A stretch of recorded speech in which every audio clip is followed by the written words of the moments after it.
Olá pessoal, na aula de hoje vamos falar em três questões sobre a classificação dos jogos cooperativos, né? Diferente dos jogos competitivos, são aqueles jogos que têm normalmente uma meta coletiva comum, regras mais simples e que o grande objetivo é o prazer, é a socialização. Então, antes de iniciar a nossa aula, eu gostaria de pedir quem ainda não é inscrito, se inscreve aqui no nosso canal que ajuda bastante o nosso trabalho.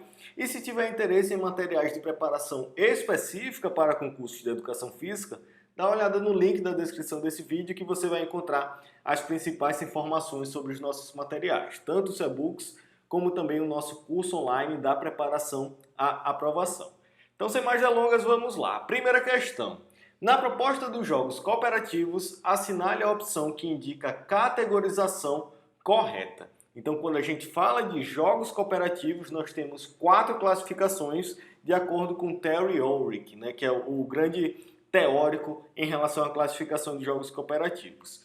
Então, a gente vai falar um pouquinho mais sobre cada uma dessas classificações, mas de forma resumida, as 4 classificações dos jogos cooperativos são jogos cooperativos sem perdedores, jogos cooperativos de resultado coletivo, jogos cooperativos de inversão e jogos semi-cooperativos. Muito cuidado para não confundir jogos cooperativos de inversão com jogos de invasão. Então, essas são as 4 categorias, a gente vai falar um pouquinho mais sobre cada uma delas mais à frente, mas nessa primeira questão a alternativa é a correta. Segunda questão. Foi proposta para uma turma a seguinte atividade: dança das cadeiras cooperativas. Funciona como a tradicional dança das cadeiras, contudo as cadeiras são retiradas e as pessoas ficam. Essa atividade pertence a qual categoria de jogos cooperativos? Então, diferente da dança das cadeiras clássica, né, onde a gente vai tirando as cadeiras e quem não conseguir se sentar é eliminado, na dança das cadeiras cooperativa, a gente vai tirando as cadeiras, mas as pessoas ficam. Então, a mesma quantidade de pessoas vai ter que dar um jeito de se sentar em menos cadeiras. Então, nesse caso, nós temos um jogo cooperativo sem perdedores, já que há uma meta coletiva comum. Todo mundo está ali, não é uma competição, mas sim uma cooperação, uma meta coletiva comum. Então, temos os jogos cooperativos sem perdedores. A alternativa A é a correta dessa questão. E terceira questão, durante uma aula de educação física, em que o objetivo era o ensino da modalidade de basquetebol, o professor sugere a atividade descrita a seguir. A turma foi dividida em 2 equipes. O objetivo era marcar pontos na cesta adversária e evitar que a equipe adversária fizesse o mesmo. Foram orientadas a passar a bola para todos os componentes da equipe. Sem isso, não poderiam arremessar a bola à cesta. Cada vez que uma das equipes perdesse a posse de bola e conseguisse recuperá-la, deveria recomeçar os passes para todos os membros da equipe. É correto afirmar que essa atividade se classifica como, então de forma resumida, o jogo é como se fosse um jogo de basquete normal, uma partida normal de basquete, mas a regra principal é que para fazer a cesta, todo mundo da equipe teria que pegar na bola.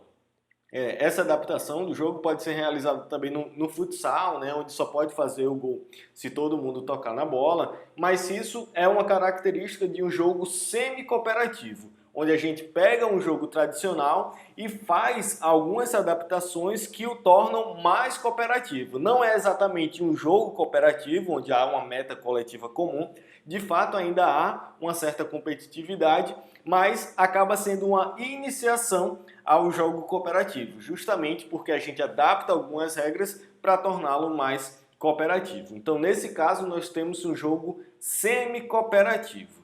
E aí, para finalizar, falando um pouquinho melhor sobre cada uma das classificações, relembrando que são 4, no jogo cooperativo sem perdedores, que foi o exemplo que a gente deu anteriormente, da dança das cadeiras cooperativa, né?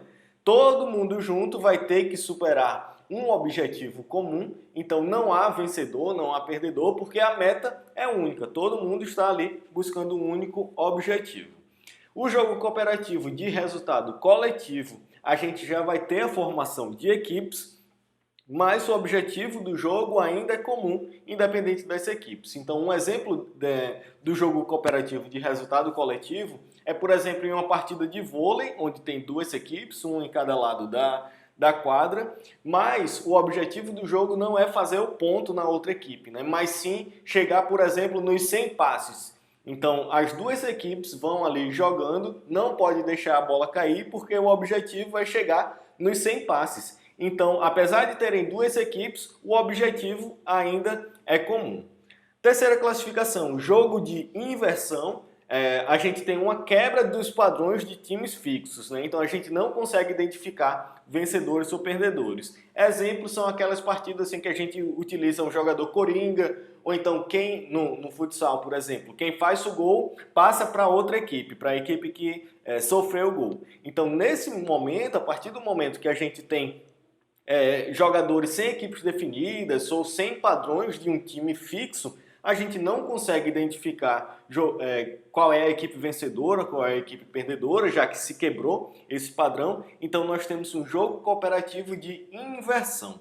E por último, jogos semi-cooperativos, que a gente falou anteriormente, é uma iniciação aos jogos cooperativos através de adaptações em jogos tradicionais. Então, por exemplo, uma partida de basquete em que para se realizar uma cesta todo mundo da equipe tem que pegar na bola, ou até mesmo no futsal, na mesma situação, né, para se fazer o gol, todo mundo tem que tocar na bola. Esses são os jogos semi-cooperativos. Então, de forma resumida, essas são as classificações dos jogos cooperativos. Jogo cooperativo sem perdedores, jogos cooperativos de resultado coletivo, jogo de inversão e jogos semi-cooperativos.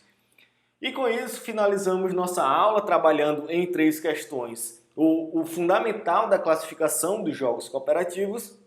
Se você tiver interesse em mais materiais como esse, confere as nossas aulas aqui no YouTube. A gente tem diversas aulas de temas recorrentes, de resolução de questões por bancas. Segue a gente lá no Instagram, @concurso-cdfísica, que eu sempre posto materiais por lá também, questões comentadas, alguns vídeos de resumos. E se quiser entrar em contato com a gente, pode ser tanto aqui pelo YouTube, como pelo nosso Instagram ou pelo nosso e-mail, contato@concursocdfísica.com. Então é isso, muito obrigado e até a próxima.